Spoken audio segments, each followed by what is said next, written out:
All right, now these guys I've actually been pretty excited about. This is the Transformers War for Cybertron Earthrise Micromasters Military Patrol, I believe they are. We've got Bombshock and Growl, or Decepticon Growl as they call them for trademark reasons. Here they are in their alt modes. They're pretty cute little military vehicles. I'm a real sucker for minicon tanks. And Growl is actually really nice too. I think I might actually even like his vehicle mode more than Bombshock. He can roll along. And so Bombshock actually doesn't have any like little fake tread wheels underneath, which I don't know, is alright. For some reason whenever we just have like a little brick like this, even though it makes really no difference to me, it's like I don't know. The lack of moving parts make it feel not as fun for some reason, but again, not a big deal.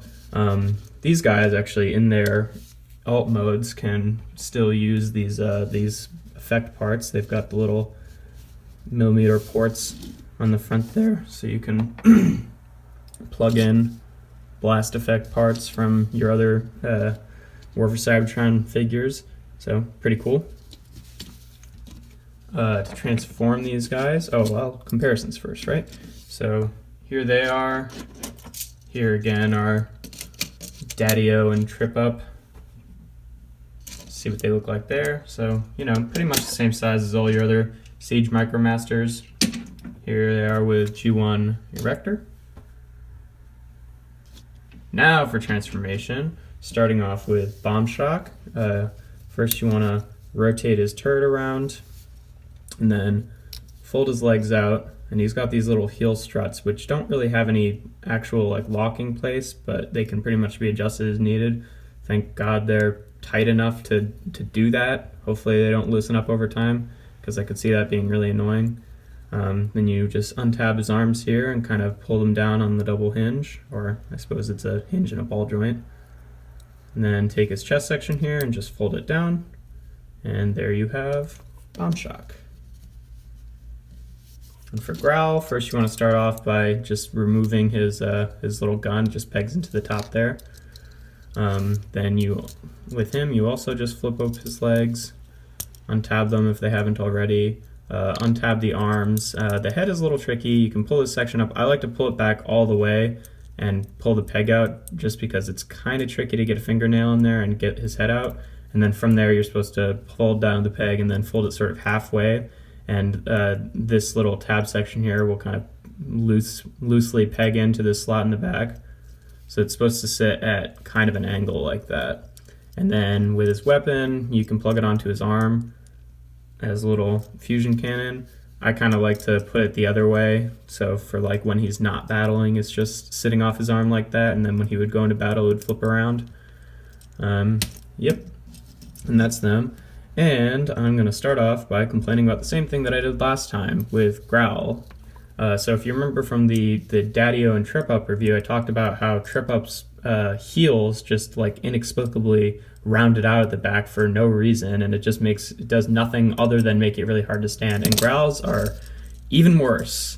It's because he's got a bit more of a backpack, so it's really hard to get him standing. You kind of have to like bend him forward, which I don't think looks pretty good, and you could like angle his head back up, but then it looks like he's just like doing this weird crunch over position as if he just had some awful 80-year-old back pain. So it's kind of annoying to get him to stand. So I might do the same thing that I'm planning to do with Trip Up and just put a little bit of epoxy on the back there and hope that it can work that out. And again, because like it's really not necessary for transformation. Like there's plenty of clearance to get his heels past when he past the back when he folds up. So I'm not really sure why they made that decision, but whatever. In terms of articulation, Bombshock has ball joints at the shoulders, and after you fold his chest down, they really don't have that hinge movement anymore, so it's pretty much just a ball joint, but so good. Waist movement, which is maybe a little bit too loose. He's got ball joints at the hip, which again, with the rounding out of his thighs, doesn't have quite enough clearance to comfortably move forward. You can do it, but it's kind of like rubbing up against the bottom of the waist piece, which is annoying. Full knee movement, and then these struts can kind of move forward and back if that suits you. Oh, and his head is also on a swivel, which is nice, even though it's hard to kind of grab. And like you can move the turret too, but doesn't really get much use in this mode. Growl does not have head rotation, unfortunately, but you can kind of like move his head up and down, although you sort of see the inner workings, so it doesn't really look good in any other position than looking straight forward. His arms are also on ball joints. Good movement there. His hips are a little bit more free, although they can't move back just because of the back kibble. And then full bend in the knees, and then you can do whatever you want with this cannon. I don't think it can really still store on the back. Well, no, it can still fit there if you want to just like hide it. But again, unless you do something about his heels, good luck getting him to stand with extra weight on his back.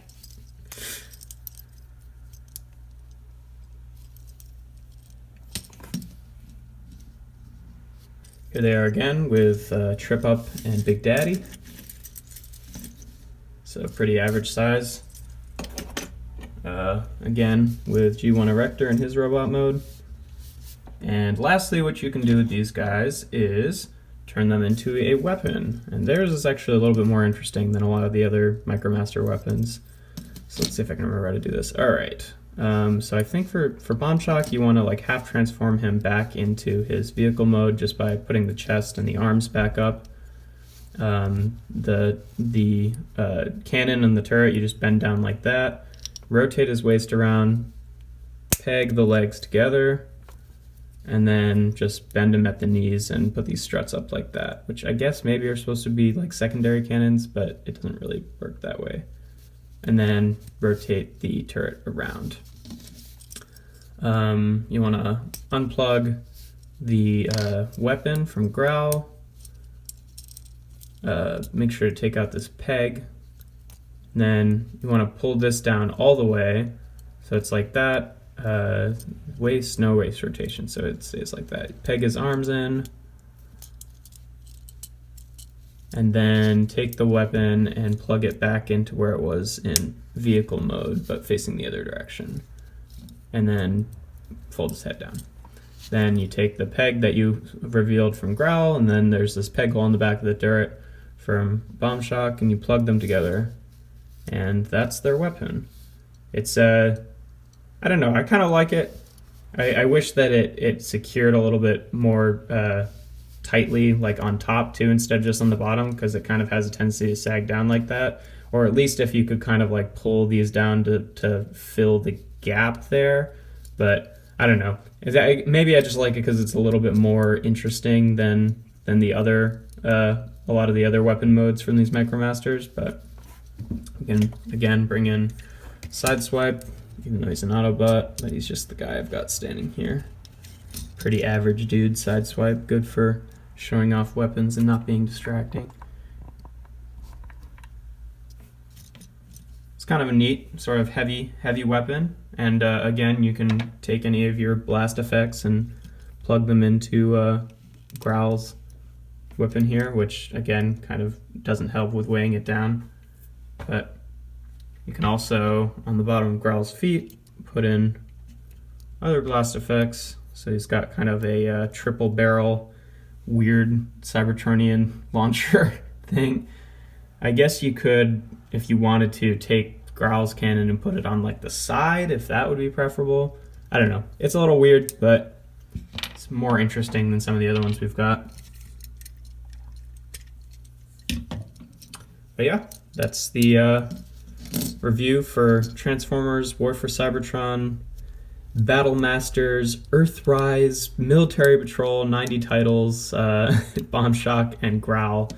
Again, I really like these guys. I'd say the one big problem I have is, again, Growl's heels. It's just, it doesn't seem at all necessary for any mode, and it hugely detracts from the vehicle mode, and it hurts me even a little bit more than it did on Trip Up, because Trip Up's design was kind of basic to begin with, but I really like the way Growl looks in both modes, so I wish that he was a little bit more stable in his robot mode, but hopefully I can fix that. But for now, that's them.